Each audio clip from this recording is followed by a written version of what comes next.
오늘 우리에게 주시는 하나님 말씀은 요한복음 2장 1절에서 11절까지 말씀입니다. 한 절씩 교독하시고 마지막 11절 합독하시겠습니다. 사흘째 되던 날 갈릴리 가나에 혼례가 있어 예수의 어머니도 거기 계시고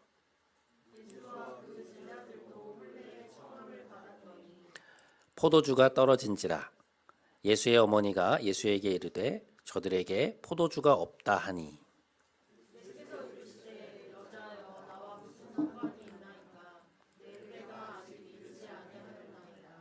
그의 어머니가 하인들에게 이르되 너희에게 무슨 말씀을 하시든지 그대로 하라 하니라.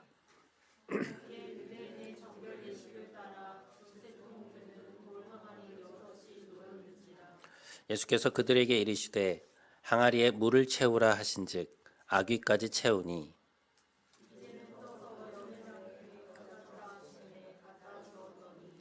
연회장은 물로 된 포도주를 맛보고도 어디서 났는지 알지 못하되 물 떠온 하인들은 알더라. 연회장이 신랑을 불러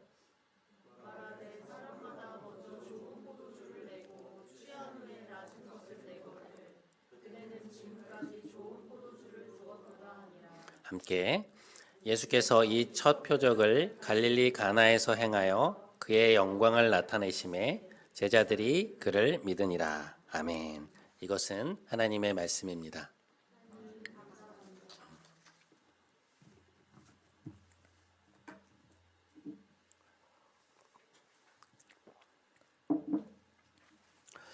요한복음 2장은 예수님이 행하신 첫 표적으로 시작하고 있습니다. 제가 지난주에 표적이라는 헬라어 단어를 말씀드린 바 있죠. 여러분 기억나시나요? 세메이아라는 단어를 쓴다고 말씀드렸습니다. 이것은 예수님이 보여주신 기적을 뜻하는 말인데 이제 그 일이 이제 기적 자체로 끝나는 것이 아니라 예수님의 영광을 가리키는 역할을 한다고 말씀드렸죠. 그러니까 예수님 앞에 처져 있던 그 장막을 열어서 그분의 영광을 볼 수 있도록 우리의 시선을 이렇게 잡아 끈다는 것입니다. 요한이 기록한 예수님의 첫 번째 표적은 혼인잔치에서 일어난 일이었습니다. 오늘 본문 1절과 2절 말씀을 보시죠. 사흘째 되던 날 갈릴리 가나에 혼례가 있어 예수의 어머니도 거기 계시고 예수와 그 제자들도 혼례의 청함을 받았더니 요한은 예수님의 고향인 나사렛에서 그리 멀리 떨어져 있지 않은 가나에서 일어난 혼인잔치에 대해서 언급을 하고 있는데요. 1절 첫머리에 나오는 사흘째 되던 날이라고 하는 시간의 언급이 우리의 눈길을 끌고 있습니다. 이 요한은 다른 복음서의 저자들과 달리 이제 구체적인 그 시간의 흐름을 종종 언급을 하는데요. 이제 예를 들면 이런 것입니다. 자, 1장 29절에 보면 이튿날 요한이 예수께서 자기에게 나오심을 보고 라고 이렇게 이튿날이라는 표현을 쓰고 있고요. 1장 35절 또 이튿날 요한이 자기 제자 중 두 사람과 함께 섰다가 1장 43절 이튿날 예수께서 갈릴리로 나가려 하시다가 빌립을 만나 이르시되 뭐 이런 식으로 계속해서 이제 이튿날이라는 구체적인 시간을 반복해서 쓰고 있는 것을 보게 됩니다. 사실은 굳이 이 언급이 없어도 상관이 없는 것인데 요한은 1장에서 무려 3번이나 이것을 이제 언급을 하고 있단 말이죠. 그렇다고 한다면 그 안에서 요한이 우리에게 뭔가 던져주고자 하는 메시지가 있다고 우리가 충분히 생각해 볼 수 있지 않겠습니까? 그렇게 충분히 짐작해 볼 수 있는 것이죠. 자, 그런 와중에 오늘 본문으로 넘어오면서 요한은 그 첫머리에 불쑥 사흘째 되던 날이라고 하는 시간의 흐름을 또다시 언급하고 있는 것입니다. 굉장히 의미심장하죠. 자, 이 사흘이라는 표현이 뭐와 연관이 있나를 좀 생각해 보면 여러분 지금 여러분의 머릿속에 탁 떠오르시는 것이 뭐가 있나요? 네, 부활, 십자가와 부활 그것이 이제 떠오르시죠. 그러니까 예수님이 십자가에 달려서 돌아가신 이후에 이제 3일 만에 다시 살아나시잖아요. 그러니까 우리의 이 짐작을 확인해 주는 구절이 뭔가 하니 이제 오늘 본문의 바로 뒤에 나오는 성전 정화 사건입니다. 그러니까 예루살렘 성전에 있던 그 환전상들과 그 동물 파는 사람들을 주님께서 이제 성전에서 쫓아내신 사건인데요. 그때 이제 거기에서 네가 우리에게 무슨 표적을 보여주겠느냐라고 말하는 유대인들에게 주님께서 이제 뭐라고 말씀하시냐면 이런 말씀을 하십니다. 2장 19절 말씀. 너희가 이 성전을 헐어라. 내가 사흘 만에 일으킬 것이다. 그러니까 무려 46년에 걸쳐서 지어진 예루살렘 성전을 단 3일 만에 다시 만드시겠다라는 말씀인데요. 이게 얼핏 보면 말이 안 되는 것 같은데 여기서 예수님이 말씀하신 성전이라고 하는 것은 자신의 몸을 말씀하시는 것이죠. 그러니까 십자가에서의 죽음과 이제 부활을 언급하시는 것입니다. 그러니까 이런 맥락에서 보면 그러니까 요한이 오늘 예수님의 이 첫 표적 사건을 해석하는 본문의 첫 머리에 사흘째 되던 날이라고 하는 이 표현을 넣은 것은 우리가 이 사건을 십자가와 부활의 조명 아래 읽어야 된다는 것을 보여주고 있는 것이죠. 자, 또 하나 이 사흘째 되던 날이라는 것에 대한 이 또 다른 해석은 1장에 나왔던 이튿날이라는 사건의 그 시간의 언급을 고려해야 된다는 것인데요. 자, 앞에서도 말씀드렸지만 1장에 보면 3번의 이튿날이 나오죠. 그래서 이제 첫째 날을 제외하고 여러분 여기 보시면 첫째 날을 제외하고 이튿날, 그 이튿날을 하게 되면 이제 4일차가 되는 것이죠. 거기에 오늘 2장 1절에 나온 이 사흘을 더하면 어떻게 되는가? 그러니까 일주일. 하나님의 창조 주간을 뜻하는 것이죠. 그러니까 이 주장을 뒷받침해 주는 것이 요한복음 1장 1절인데요. 뭐라고 되어 있습니까? 태초에 말씀이 계시니라 라고 시작하고 있죠. 이 말씀은 우리에게 뭘 생각나게 하나요? 창세기 1장 1절 태초에 하나님이 천지를 창조하시니라. 이 말씀을 생각나게 하는 구절인 거죠. 그러니까 이런 병행법을 통해서 사도 요한이 의도하는 바는 오늘 본문의 사건이 하나님의 새 창조라고 하는 그 주제와 연관되어 있다는 것을 우리에게 보여주고 있는 것이죠. 예수님의 부활 역시 하나님이 이루실 새 창조의 첫 열매 아니겠습니까? 그러니 이런 맥락을 우리가 염두에 두고 오늘 이 첫 번째 표적 사건을 읽어 나가야 한다는 것입니다. 이해가 되시죠? 자, 그러면 본격적으로 사건 안으로 한번 들어가 보시죠. 사흘째 되던 날 예수님의 고향에서 멀지 않은 가나라는 동네에서 혼인잔치가 있었는데요. 예수님과 이제 제자들도 초대를 받은 것입니다. 주님께서 잘 아시는 사람이었던 것 같아요. 왜냐하면 예수님의 어머니인 마리아도 초대를 받은 상황이었거든요. 근데 음식 준비를 하는 데 있어서 마리아가 어느 정도 개입을 하고 있었던 상황인 것으로 보입니다. 자, 그렇게 2절까지가 이 사건의 배경을 알려주는 그런 서론 부분이 있는데요. 이제 바로 그 다음 절인 3절에서 이제 문제가 발생합니다. 자, 본문 3절 말씀. 그런데 포도주가 떨어진지라 예수의 어머니가 예수께 이르되 저들에게 포도주가 없다 하니. 자, 굉장히 난감한 상황이 벌어진 것인데요. 1세기 유대 사회에서는 이 혼례 잔치가 일주일 동안 열렸거든요. 혼례라는 것이 당시에는 그 동네와 그 가족 공동체의 워낙 큰 행사였기 때문에 일주일 가까이 잔치가 열리고 그 기간 동안 뭐 가족, 친지, 친구들이 계속 찾아와서 옛날 신랑 신부를 축하하는 그러한 문화를 갖고 있었습니다. 특별히 이 잔치에서 포도주의 역할은 지대했는데요. 왜인가 하니 이스라엘은 물이 부족한 나라였거든요. 대신에 포도 농사가 굉장히 잘 되는 곳이었습니다. 그래서 이 포도주라는 것은 유대인들에게 있어서 일상에서의 음료의 역할을 대신했고 또한 이 잔치의 흥을 돋우는 술의 역할도 하는 것이죠. 그러니 이 잔치에 포도주가 없다는 것은 말이 안 되는 상황인 거죠. 여러분이 결혼식에 가셨는데 뭐 본식 촬영까지 다 끝내고 이제 식당에 갔는데 그 뷔페에 음식이 없다고 한번 상상해 보십시오. 얼마나 황당합니까? 이 혼주 입장에서도 손님이 아직 한참 남았는데 음식이 떨어졌다는 것은 이거는 정말 상상하고 싶지 않은 상황이거든요. 그러니까 이게 단순히 무슨 해프닝으로 끝날 수 있는 그런 일이 아닌 것입니다. 그래서 이 사실을 먼저 알게 된 마리아가 아마 깜짝 놀랐던 것 같아요. 그래서 굉장히 난감한 마음을 가지고 그 상황을 들고 예수님께 온 것이죠. 그리고 무엇이라고 말하나요? 저들에게 포도주가 떨어졌다라고 이제 SOS를 예수님께 친 것입니다. 그러자 주님께서 그곳에서 일하던 하인들에게 유대인들이 그 정결예법상 집집마다 가지고 있었던 커다란 항아리가 있었는데요. 이제 그 항아리 6개에 물을 갖다가 가득 채우라고 하십니다. 오늘 본문에 보면 이것은 하나당 거의 약 100리터 가까이가 들어가는 굉장히 큰 돌 항아리였는데요. 근데 아귀까지 물을 꽉 채우라고 하신 이후에 그것을 떠서 이제 연회장에게 갖다 주라고 하세요. 놀라운 것은 뭐냐면 일꾼들이 물을 항아리에 가득 채우고 이제 그것을 떠서 연회장에게 가져가는 동안 어떤 일이 일어났는가? 아무것도 아니었던 그 물이 포도주로 바뀌게 된 것입니다. 굉장히 맛있는 극상품의 포도주가 되었던 것 같아요. 근데 이것을 어떻게 알 수 있냐면 오늘 본문 9절에 나오는 이 연회장이라는 사람은요, 이 사람이거든요. 음식이 전문가예요. 근데 이 사람이 그 포도주 맛을 맛보고 나서 이제 신랑을 따로 부릅니다. 그리고 엄청 칭찬을 해요. 아니 어떻게 이런 포도주를 이제야 내놓냐.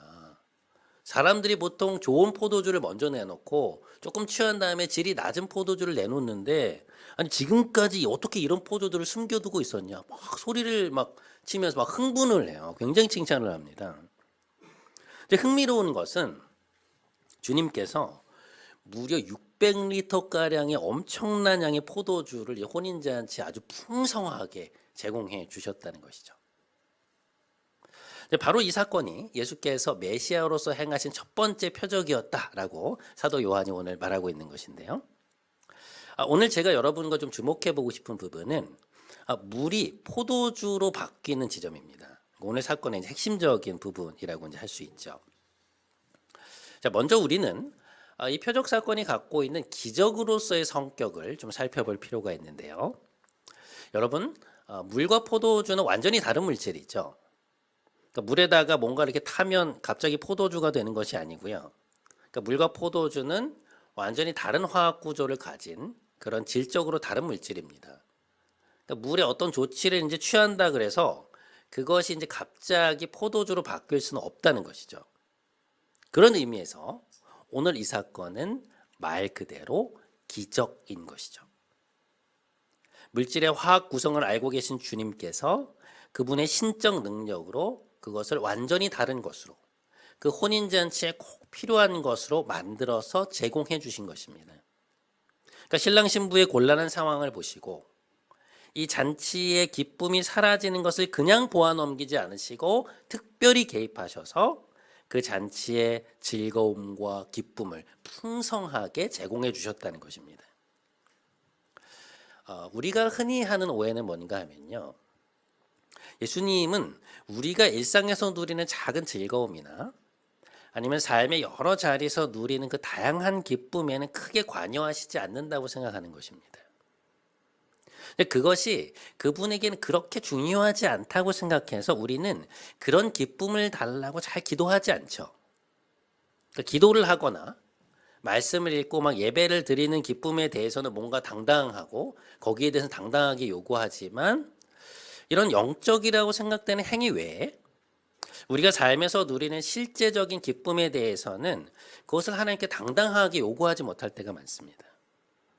그래서 머리로는 그렇지 않은데 실제 삶에서는 주일에 교회에 와서 드리는 예배와 일상의 삶이 자꾸만 분리가 되고 영적인 일들과 그렇지 않은 일들이 자꾸만 나뉘게 된다는 것이죠. 영적인 것은 주님이 다스리시는 영역, 그렇지 않은 것은 우리가 알아서 해야 되는 영역이 되는 것입니다. 하지만 오늘 본문의 말씀은 주님께서 우리의 그런 일상의 삶 그리고 거기에서 맞닥뜨리는 실제 문제에 대해서 얼마나 지대한 관심을 갖고 계시는지를 보여주고 있습니다. 주님은 우리가 인간으로서 살아가는 이 삶의 양상을 너무나 잘 아시기 때문에 거기에서 문제가 생겼을 때 삶에서 기쁨이 사라진다는 것, 기쁨을 빼앗긴다는 것을 너무나 잘 알고 계시는 것이죠. 그래서 우리가 삶에서 맞닥뜨리는 곤경에서 우리를 구원해 주기 원하시고 그 필요를 기꺼이 채워주기를 원하신다는 것입니다. 그러니까 그리스도 안에서 우리의 삶이 풍성해진다는 것은 뭔가 하면요. 단순히 우리가 기도하고 말씀을 읽을 때 막 영적 충만을 느끼는 것 이상의 일이라는 것이죠. 우리의 필요와 삶의 문제들에 대해서, 실제 문제들에 대해서 주님은 우리가 생각하는 것보다 훨씬 더 깊은 관심을 갖고 계시다는 것입니다. 그리고 오늘 보여주신 이 표적처럼 물을 포도주로 바꾸심으로써 아무것도 없던 곳에서 완전히 새로운 것을 창조하심으로써 우리 삶에 기쁨과 즐거움을 풍성히 제공해 주기를 원하신다는 거예요. 그러니까 그리스도를 주님으로 모시고 살아가는 우리의 삶은 영적인 것과 육체적인 것, 종교적인 것과 세속적인 것, 신적인 것과 인간적인 것으로 그렇게 이분법적으로 이렇게 날카롭게 나뉘지 않는다는 것이죠. 그러니까 그 모든 것은 그리스도 안에서 하나님께서 자녀된 우리에게 누리라고 주신 축복이고, 그것을 통해서 주님께 더 가까이 나가게 하시는 하나님의 선물이라는 것입니다. 여러분, 하나님은 창조주세요. 우리 주님은 아무것도 아닌 물을 포도주로 바꾸시는 분이고요. 그 기적을 통해서 우리의 삶에 기쁨을 허락해 주시는 분입니다. 물을 포도주로 바꾸시는 이 능력과 기적을 통해서 우리가 삶에서 기쁨을 잃어버리거나 빼앗기지 않도록 해주신다는 거예요. 포도주가 떨어진 잔치집의 공공함을 보시고 우리는 상상도 할 수 없는 방법을 통해서 사람들에게 기쁨과 즐거움을 선사해 주신 이 오늘 예수님의 모습을 우리가 우리 마음속에 간직한다면 지금 우리가 맞닥뜨리고 있는 일들 속에서 그 문제 앞에서 힘을 얻을 수 있다는 것이죠. 주님은 맹물을 포도주로 바꾸시는 분이라는 것입니다. 우리 앞에 놓여 있는 곤궁 속에서 그분의 능력으로 새로운 창조를 해내시는 분이라는 것이죠. 자, 이러한 주님의 창조로서의 영광 앞에 우리가 겸손히 무릎 꿇고 주님의 능력을 여러분의 눈앞에서 목도하게 되시는 여러분 모두가 되시길 바랍니다. 네. 자, 그러면 오늘 사건의 두 번째 의미로 한번 넘어가 보시죠. 이제 우리는 이 사건에서 이 물과 포도주가 상징하는 것의 의미를 좀 생각해 볼 필요가 있습니다. 왜 그런가 하니 분명히 물에서 포도주로 바뀐 것은 큰 기적은 맞지만 사도 요한이 예수님이 행하셨던 수많은 기적들 중에서 이것을 단 7개의 기적 중에 하나로 엄선해서 뽑았을 때에는 그 이유가 있을 거거든요. 그러니까 이 사건이 뭔가 복음의 핵심을 보여주고 있기 때문에 그걸 고른 거 아니겠어요? 근데 그렇다면 분명히 그러니까 물이 포도주로 바뀌는 이 지점에서 요한이 본 무엇인가가 있다는 것인데 이제 그게 뭐냐는 것이죠. 자, 그러면 먼저 물이 상징하고 있는 바가 무엇일까? 본문 6절의 말씀을 한번 보시죠. 한 목소리로 저희가 함께 읽겠습니다. 자, 시작. 거기에 유대인의 정결 예식을 따라 두세 통 드는 동아랑알이 6이 놓였는지라. 여기서 우리가 주목해 봐야 되는 단어는 유대인의 정결 예식이라는 말입니다. 예수님 당시 유대인들은 율법에 따라서 정해져 있는 예식들이 있었는데요. 예를 들면 정결법이라고 하는 큰 카테고리가 있으면 그 하위 율법의 하위 목록으로 음식을 먹기 전에는 반드시 손을 씻고 부정함을 제하고 나서야 음식을 먹어야 된다라고 하는 그러한 세부 규정들이 아주 여러 개가 있었습니다. 그러니까 사실 이런 것들은 하나님이 이스라엘 백성들에게 애초에 주셨던 그 율법에 있는 것은 아니었고요. 이스라엘 백성이 바벨론 포로에서 돌아온 이후에 우리가 율법을 잘 지켜야 된다라는 그런 명목 아래 랍비들이 그들 나름대로 그 카테고리에 맞게 만들어낸 것이었어요. 근데 그것이 전통이 된 것이죠. 이제 문제는 뭐였냐면 그 세부 항목들이 이제 무려 몇백 가지에 이를 정도로 많았고, 그래서 예수님 당시에 이 유대교라는 것은 아주 촘촘한 그러한 그 율법적 전통들이 백성들의 삶을 지배하고 있었던 것이죠. 그런데 그것이 도리어 그들에게 짐이 되었다는 것입니다. 우리가 충분히 상상해 볼 수 있는 거 아니겠어요? 그러니까 그 세세한 규정들을 하나하나 잘 지키면 하나님 앞에 바로 서 있는 사람들이고, 그렇지 못하면 하나님이 별로 기뻐하시지 않는 사람들이 되는 것이죠. 그러니까 다분히 율법주의적인 경향이 이 유대교 안에 나타나고 있었던 것입니다. 자, 바로 이것이 오늘 이 사건에서 그 정결 예식에 쓰이는 물이 상징하는 바라고 볼 수 있는데요. 이 뭔가 하면 예수님이 오시기 이전에 낡고 왜곡된 유대교라는 것이죠. 그런데 그것을 예수님의 포도주로 바꾸셨다는 건 뭐냐? 이 촘촘한 전통의 틀에 갇혀서 생명력을 잃어버린 그 유대교를 예수님이 복음이라는 완전히 새로운 것으로 바꾸어 버리신다는 의미가 담겨 있다는 것입니다.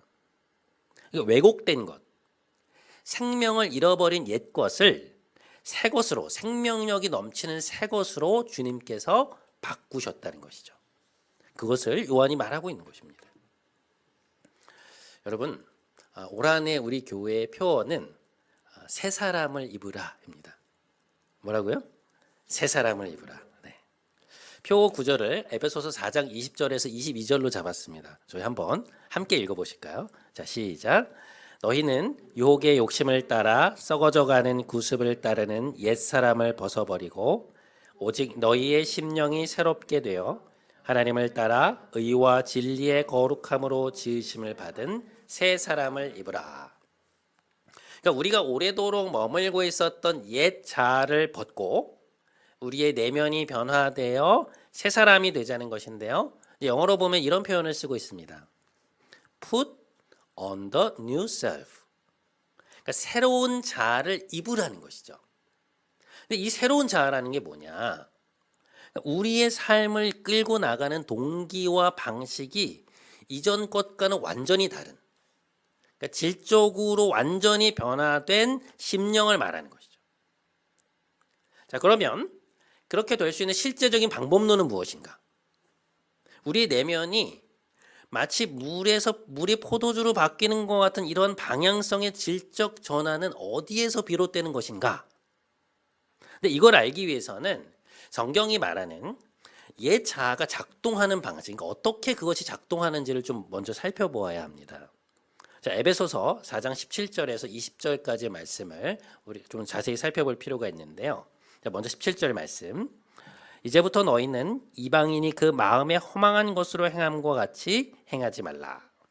자, 여기 보시면 이방인, 곧 하나님을 믿지 않는 자들의 맞는 이들의 특징은 마음에 허망한 것으로 행한다는 것인데요. 이 허망하다는 것은 열매가 없다는 뜻입니다. 그러니까 마음의 생각과 의도가 자신에게 유익이 되는 방향으로 열매를 맺지 못한다는 거예요. 근데 왜 그러냐? 4장 18절에 더 자세한 설명이 나오고 있는데요. 바울은 여기에서 하나님이 없는 혹은 하나님이 다스리시지 않는 자의 두 가지 특징을 말하고 있습니다. 하나는 무지함이고요.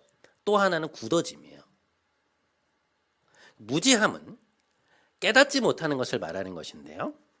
하나님에 대해서 그리고 자기에 대해서 뭔가 새로운 것을 계속해서 깨닫지 못하기 때문에 어떻게 되느냐? 점점 무지해진다는 것이죠. 그런데 이 무지함이 우리에게 어떤 영향을 미치냐면 마음을 점점 굳어지게 만든다는 거예요. 그러니까 인간의 심령이라는 것은 창조주이신 하나님에 대한 알미 깊어지고 그 관계 안에서 비롯되는 그 참된 지식이 있어야만 마음이 점점 부드러워지는 것인데, 그렇지 못하니 어떤 일이 발생하는 것이냐면 심령이 이렇게 딱딱해지면서 영적 감각에 무뎌진다는 것입니다. 그래서 그렇게 심령의 감각에 무뎌지면 어떤 일이 발생하느냐? 마음이 방탕으로 흐르게 된다는 거예요. 여러분, 이 방탕이라는 것이 우리가 생각하는 것처럼 무슨 심각한 일탈을 말하는 게 아니고요. 쉽게 표현하면 우리 심령에 건강한 절제가 없어진다는 말입니다. 그러니까 어떤 것이 선이고 어떻게 살아야 한다고 하는 명확한 기준이 없으니 결국 나의 자아를 만족시키고자 하는 나의 욕구, 나의 욕심, 그러니까 늘 하던 대로 살아가는 그냥 내 자연스러운 성향을 따라서만 살게 된다는 것이죠. 그런데 그것은 결국 허망한 것, 열매를 맺을 수 없는 것이라는 거예요. 그러니까 하나님이 없으면, 하나님이 다스리시지 않으면 그 결국이 그러하다는 것이죠. 자, 하나님이 그 마음에 없는, 혹은 주인되지 못한 자아의 특징이 이러하다면 이제 우리가 거기로부터 변화된 새 자아, 그러니까 새 사람이 되기 위해서는 어떻게 해야 되는가? 에베소서 4장 20절 말씀입니다. 자, 이 말씀도 한번 함께 읽겠습니다. 시작. 진리가 예수 안에 있는 것 같이 너희가 참으로 그에게서 듣고 또한 그 안에서 가르침을 받았을진대. 우리 안에 참된 심령의 변화가 일어나는 것은 언제인가? 그것은 주님을 우리 안에 모시고 그 말씀을 귀 기울여 듣고 그 진리로 가르침을 받을 때, 그때 비로소 삶의 방향성이 잡히고 예수님을 중심으로 우리의 삶의 전체 부분이 재편되면서 심령의 변화가 일어나기 시작한다는 것입니다. 여러분, 사람이 변하는 것은요, 자기의 힘으로 되지 않습니다. 물론 우리의 결단이 필요하지만 그것은 변화의 주된 동력이 아니에요. 우리 안에서 막 거세게 몰아치는 우리의 욕심과 우리의 타고난 성향을 잠재우고 거기에 고삐를 쥐어매고 정결한 것, 선한 것, 거룩한 것을 열망하게 하는 마음은요, 하나님께서 창조해 주시는 마음입니다. 그러니까 그런 마음을 우리 안에 창조하셔서 이전에는 물과 같았던 우리의 심령을 포도주로 바꾸어 주심으로 진정한 내면의 레노베이션, 곧 마음의 혁신을 주님께서 불러일으키신다는 거죠. 그래서 사도 요한은 요한복음 1장 17절과 18절에서 이런 말을 합니다. 율법은 모세로 말미암아 주어진 것이요 은혜와 진리는 예수 그리스도로 말미암아 온 것이다. 율법과 복음을 대조를 하고 있어요. 그러니까 율법은 우리에게 무엇이 맞는가를 가르쳐 줄 수는 있지만 구원을 베풀지는 못한다는 거죠. 그러니까 도덕적 계율이 우리를 변화시킬 수는 없다는 것입니다. 반면에 예수님은 뭘 하시는가? 우리의 심령에 직접 임하셔서 우리 심령의 실제적인 변화, 우리 삶의 실제적인 변화를 일으키신다는 거예요. 여러분, 예수님이 십자가에 달려서 돌아가시기 전날 밤에 제자들하고 마지막 식사를 하시잖아요. 그때 포도주가 담겨 있는 잔을 그들에게 이제 나눠주시면서 뭐라고 말씀하시냐면, 이것은 내 피로 세우는 새 언약이다라는 말씀을 하세요. 하나님께서 출애굽한 이스라엘 백성들에게 율법을 주시면서 시내 산에서 맺으셨던 언약을 우리가 옛 언약이라고 표현하고요. 거기에 근데 그 언약은 어떤 것인가 하면 율법을 돌판에 써서 주신 거거든요. 이제 글로 써 주신 것인데, 예수님이 여기에서 말씀하시는 새 언약이라는 것은 뭐냐면 그 말씀들을 우리 마음에 새기시겠다는 것입니다. 자, 예레미야 31장 말씀. 여호와의 말씀이니라. 보라, 날이 이르리니 내가 새 언약을 맺으리라. 내가 나의 법을 그들의 속에 두며 그들의 마음에 기록하여 나는 그들의 하나님이 되고 그들은 내 백성이 될 것이다. 에스겔 36장 25절에서 27절 말씀. 또 새 영을 너희에게 두고 새 마음을 너희에게 주되 너희 육신에서 어떤 마음을 제거하고 굳은 마음을 제거하고 부드러운 마음을 줄 것이며 내 영을 너희 속에 두어 너희로 내 율례를 행하게 하리니 너희가 내 말을 지켜 행하게 될 것이다. 여러분, 기존의 율법은 그냥 글로 쓰여 있는 것이잖아요. 그런데 예수님이 오시고 나서 우리가 그분의 그 십자가의 죽음과 부활을 우리를 위한 구원의 행위로 받아들일 때 주님께서 우리의 심령에 임하시지 않습니까? 그리고 주님이 우리를 다스리기 시작하시면 어떤 일이 일어나느냐? 우리의 심령, 곧 우리의 마음판에 하나님의 율법을 새기신다는 거예요. 그러니까 율법이 우리의 마음에 적혀 있어서 우리가 어떤 상황을 맞닥뜨렸을 때 지금 이 상황에서 어떻게 해야 되는지를 머리로도 알게 되고, 동시에 그것을 기꺼이 따르고자 하는 마음은 그 마음을 갖게 된다는 것이죠. 의와 경건과 믿음과 사랑과 인내와 온유, 충성, 자비. 소망, 긍휼, 화평, 관용, 용서의 마음을 우리가 마음으로도 사모하게 되고, 이전에는 그렇지 않았지만 이 변화된 심령 아래에서는 그것의 가치를 알고 그것을 삶에서 가장 우선적으로 추구하게 될 것이라는 말씀이죠. 여러분, 이게 얼마나 놀라운 일입니까? 우리가 범사의 하나님을 본받게 되고 범사의 아버지 되신 하나님을 닮아가게 된다는 말씀이잖아요. 그러니까 이러한 심령의 변화를 거치면서 그리스도를 점점 닮아가는 사람을 옆에서 지켜본다면 그것이 얼마나 보기 아름답겠습니까? 그렇죠? 그 사람이야말로 그리스도 안에서 새롭게 창조된 새로운 피조물인 것이죠.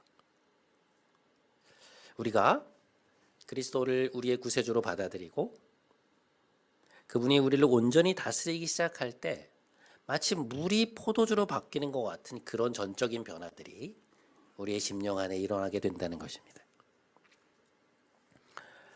사랑하는 여러분, 오늘 우리는 예수님의 첫 번째 표적인 가나의 혼인잔치에 대해 살펴보았습니다. 첫째, 주님은 우리 삶의 곤경을 외면하시는 분이 아니고 아무것도 아닌 물을 포도주로 바꾸심으로써 그 기적을 통하여 우리 인생에 풍성한 기쁨을 주시는 분이라고 말씀드렸어요. 자, 두 번째, 주님은 낡고 생명력을 잃어버린 옛 틀을 완전히 새로운 것으로 바꾸시는 분입니다.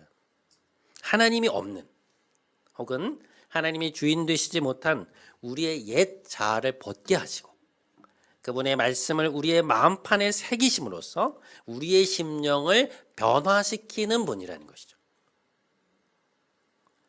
변화된 심령을 가진 새로운 피조물, 새 사람이 되게 하시는 것입니다.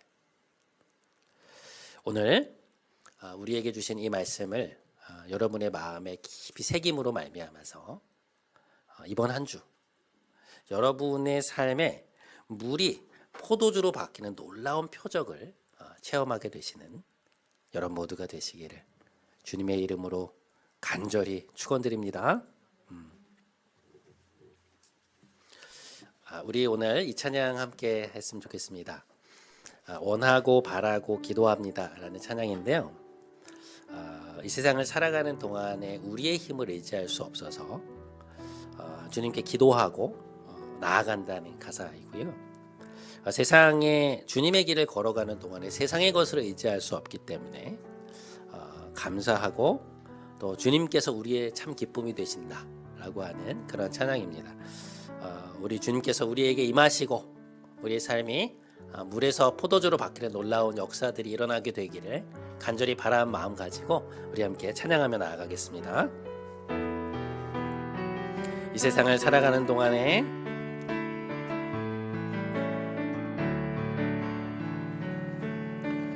이 세상을 살아가는 동안에 나의 힘을 의지할 수 없으니 기도하고 낙심하지 말 것은 주께서 참 소망이 주의 길을 걸어가는 동안에 주의 길을 걸어가는 동안에 세상의 것 의지할 수 없으니 감사하고 낙심하지 말 것은 주께서 참 기쁨이 하나님의 꿈이 나의 비전이 되고 예수님의 성품이 나의 인격이 되고 성령님의 권능이 나의 능력이 되기 원하고 바라고 다시 한번 하나님의 꿈이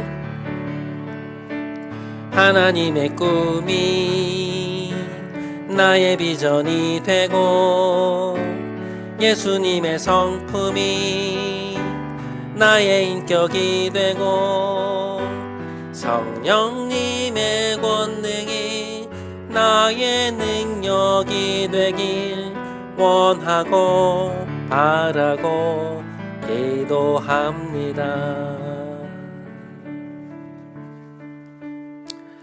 사랑하는 여러분, 우리 주님은 물로 포도주를 만드시는 분입니다.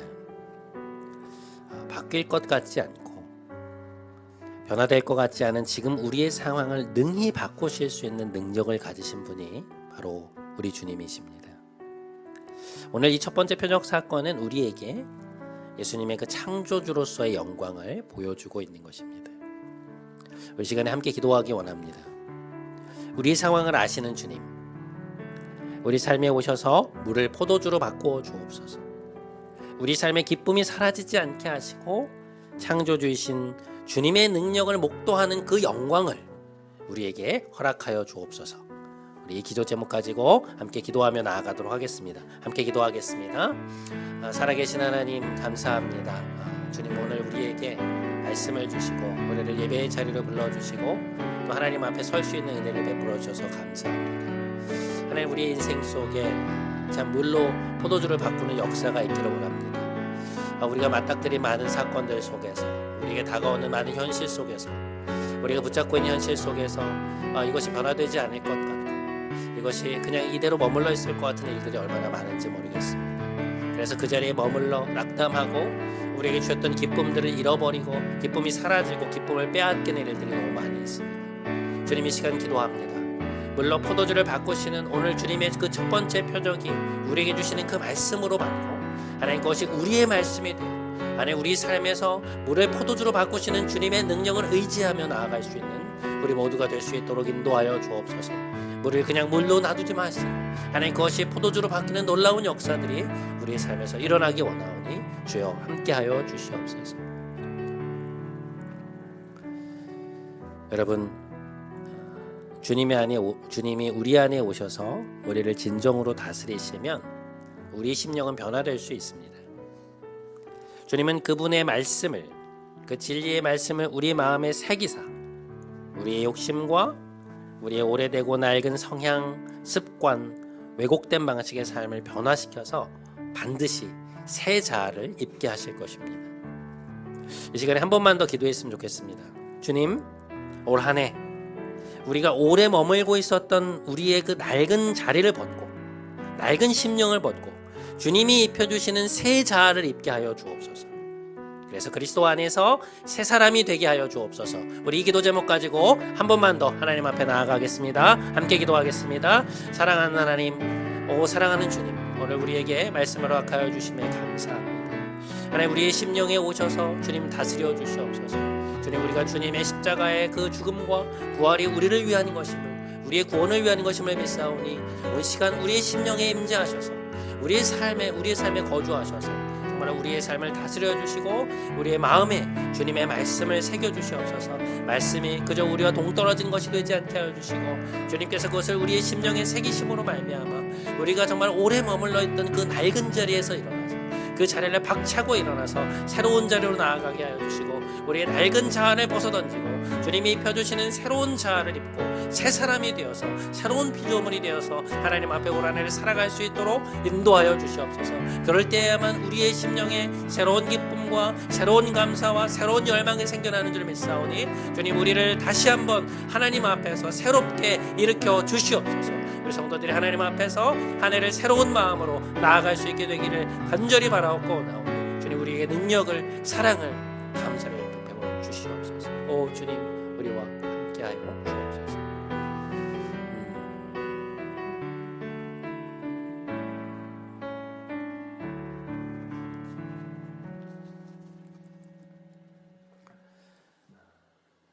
능력의 주님 오늘 우리의 삶에 임하여 주시기를 원합니다. 가나의 혼인잔치에서 물로 포도주를 바꾸사 그들의 곤경을 해결해 주시고 그 잔치의 기쁨이 끊어지지 않게 하여 주신 주님, 오늘 우리의 삶에 좌정하사 바뀌지 않을 것 같던 일들이 바뀌게 하시고 변화되지 않을 것 같던 일들이 변화되는 놀라운 창조의 영광을 보게 하여 주옵소서. 주님의 영광을 우리의 눈으로 보기 원하오니 주여 우리에게도 표적을 보여 주시옵소서.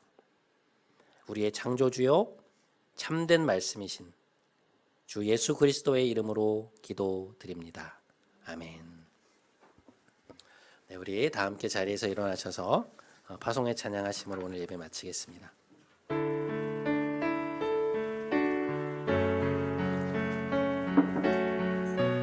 우리는 주의 백성이오니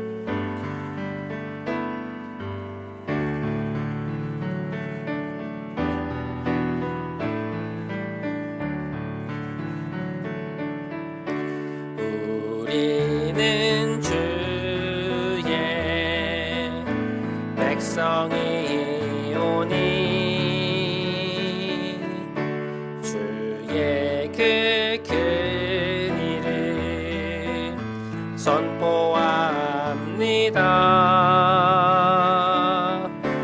이곳 어두운 세상에 빛으로 부르셨네. 주의 얼굴 구할 때 역사하소서. 교회를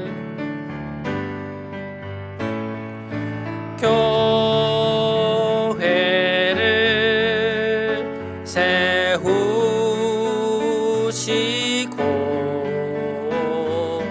이 땅 고쳐주소서.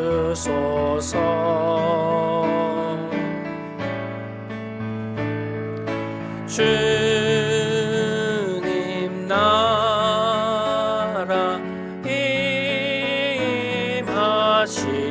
임하시고 주 뜻 이루어지리라.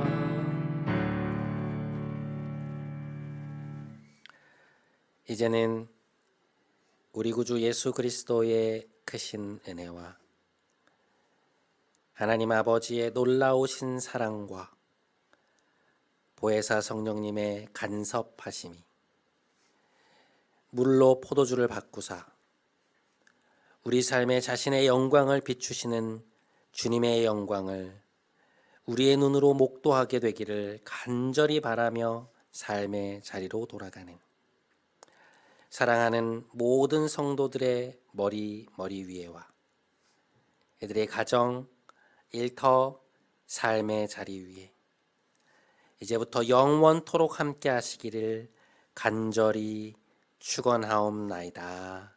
아멘.